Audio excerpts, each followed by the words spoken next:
तू न रुकेगा कभी, तू न थकेगा कभी, कर शपथ, अग्निपथ अग्निपथ अग्निपथ। ऐसी ही ज़बरदस्त कविता के रचयिता थे हरिवंश राय बच्चन, जिनका नाम सुनते ही उनकी कविताएं याद आ जाती हैं। पर अपनी इस क्लासिक वर्क के अलावा भी बच्चन जी की कई ऐसी रचनाएं हैं जो डिफाइंग टाइम हर काल में नई लगती हैं।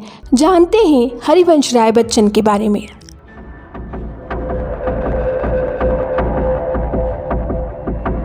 नमस्कार, आपका स्वागत है हमारे चैनल ग्लोबल 1000 में। हरिवंश राय बच्चन का जन्म 27 नवंबर 1907 को इलाहाबाद के पास प्रतापगढ़ जिले के एक छोटे से गांव बाबूपट्टी के कायस्थ परिवार में हुआ था। इनका असली नाम हरिवंश राय श्रीवास्तव था, लेकिन बचपन में उन्हें सब बच्चन के नाम से बुलाते थे, इसीलिए आगे चलकर उनका सरनेम ही बच्चन पड़ गया, जबकि असल में उनका सरनेम श्रीवास्तव है। इनके पिता का नाम प्रताप नारायण श्रीवास्तव और माता का नाम सरस्वती देवी था।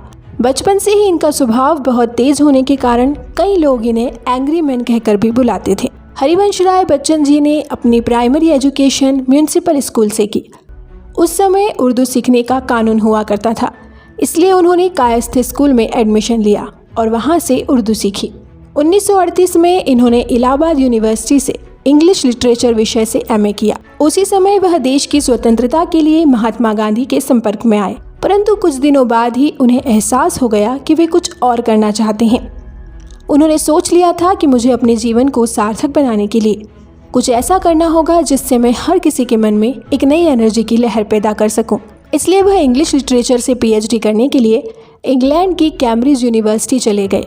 वहीं तो उन्होंने अपने नाम के आगे श्रीवास्तव बदलकर बच्चन लगाना शुरू किया। हरिवंश राय बच्चन ऐसे दूसरे भारतीय थे जिन्होंने इंग्लैंड की कैम्ब्रिज यूनिवर्सिटी से इंग्लिश लिटरेचर में डॉक्टरेट की उपाधि प्राप्त की थी। इंग्लैंड से वापस आकर वे ऑल इंडिया रेडियो इलाहाबाद में काम करने लगे। इलाहाबाद के चर्चित कवि यश मालवीय ने एक इंटरव्यू में कहा था, पहली काव्य रचना मधुशाला के जरिए बच्चन साहब नामी कवि बन गए थे।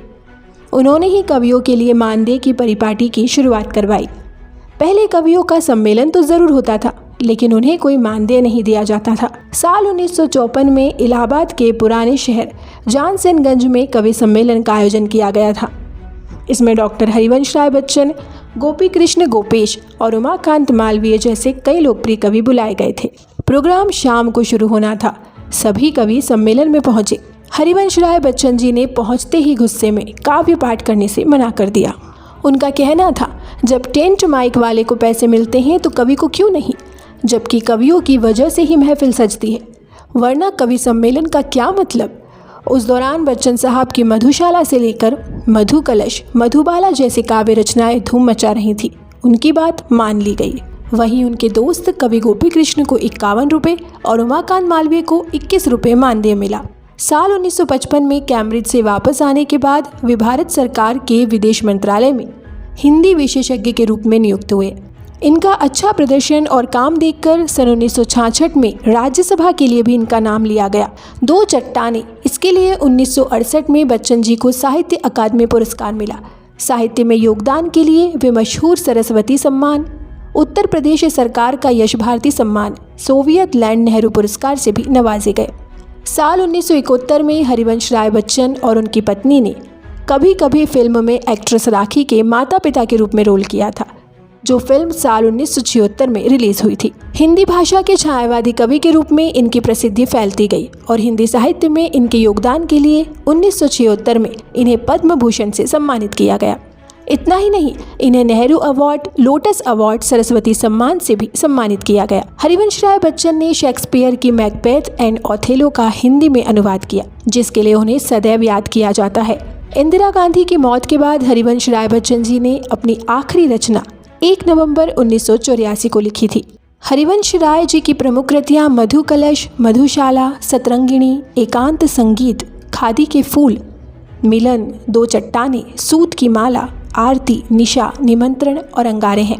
इनकी कविताओं को इनके पुत्र अमिताभ बच्चन ने आवाज़ देकर और भी मधुर बना दिया है। पिता पुत्र की जुगलबंदी का कोई जवाब नहीं है। यह जुगलबंदी दिल को छू जाने वाली है। हरिवंश राय बच्चन जी ने अपने जीवन काल में बहुत सी कविताएं लिखी, परंतु मधुशाला इनकी सबसे प्रिय और प्रसिद्ध रचना थी, जिससे इन्हें इतनी ख्याति मिली है। वर्तमान समय में अमिताभ बच्चन ने अपने पिताजी की कई कविताओं को अपनी आवाज़ दी है, जिससे उनकी प्रसिद्धि और बढ़ गई है।